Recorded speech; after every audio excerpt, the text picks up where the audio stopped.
नमस्कार साथियों, farmer the journalist के साथ मैं हूं धनराज नागर। और इस समय गेहूं की जो है कटाई करना आरंभ हो चुकी है और मार्च का अंतिम जो महीना चल रहा है, ऐसे में जो है किसान साथी लोगों ने जो है गेहूं की कटाई शुरू कर दी है।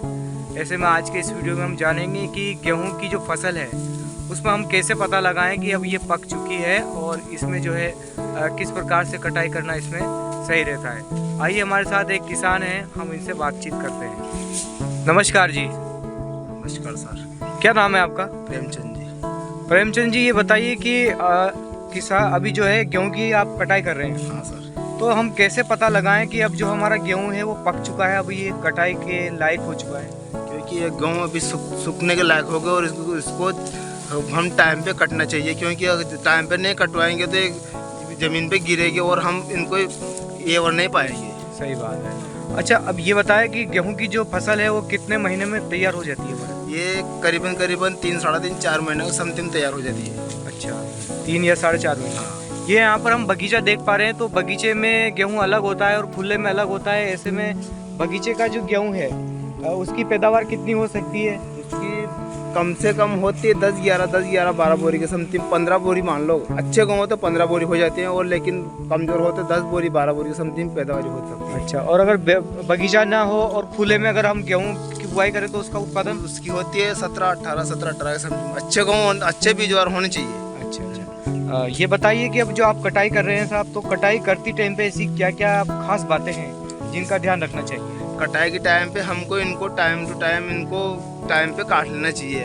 अगर नहीं काटेंगे तो हमारा खेत में बिगड़ा होएगा और इनसे हमें नुकसान बहुत होता है। अच्छा।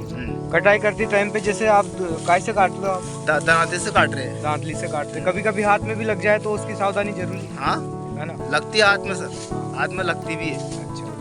अच्छा, जब कटाई करते हैं तो क्या इनके अंदर से क्या धूल मिट्टी भी निकलती है? तो धूल मिट्टी निकलती है, हमारे नाक में मुंह में भराती है, हम मुंह बांधते हैं। अच्छा, तो ये पूरी तरीके से सावधानी रखना जरूरी है। हाँ, रखना जरूरी है। अच्छा, कई बार पौधा जब ज्यादा सूख जाता है तो उसकी जो है उसको हम बांधते हैं तो वो बन नहीं पाता है। हाँ, बन नहीं पाता सर। फिर ऐसे में क्या करना चाहिए? ऐसे में हम उनको तो फिर कहीं बांधने के लिए कहीं भी वो चीज लाते हैं, सूतली वगैरह कुछ भी बांधते हैं, या फिर इनको गाँव की पुलिया को पानी में गलाते हैं तो उनसे बांधते हैं। हाँ, सही बात है। अच्छा, ये बताइए कि आप जो कटाई कर रहे हैं, आपके साथ में और भी मजदूर हैं, ये भी काम कर रहे हैं, तो आपका ही खेत है या फिर आप दूसरी जगह पे काटते हैं? दूसरी जगह काट रहे हैं। तो आप काटने का काम करते हैं? हाँ, काटने का काम। इस सीजन में आपने कितने गेहूँ काट लिए लगभग? करीबन हमारे हो गए 3 बोरी के समथिंग एक जने के। अच्छा अच्छा, एक व्यक्ति ने लगभग 3? हाँ, ढाई तीन तो हो गए। अच्छा, किस हिसाब से काटते हैं? हम काटते हैं 1 क्विंटल 60 किलो, 1.5 क्विंटल ऐसे काटते हैं। 1 बीघे का? हाँ, 1 बीघे का।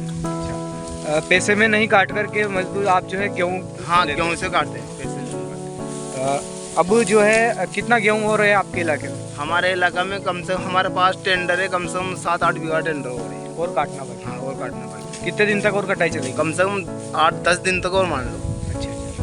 तो जो साथी लोग आपका कार्यक्रम सुन रहे हैं, देख रहे हैं, क्या कहना चाहेंगे आप? ठीक है, कोई बात नहीं। हम तो मान लो कि भाई इनको टाइम पे कटवा ले तो अच्छा रहे, मतलब किसान के ऊपर है, तो हम तो मजदूर है। हाँ। पर हम इनको टाइम पे कटवा लें तो अच्छा रहे, बिगाड़ा नहीं होएगा। तो हमारे साथी ने बताया कि समय पर अगर आप फसल की कटाई करेंगे तो हमें अच्छा फायदा होगा और नुकसान होने की कम संभावना रहेगी। बने रहेगा कृषि जागरण के साथ। नमस्कार।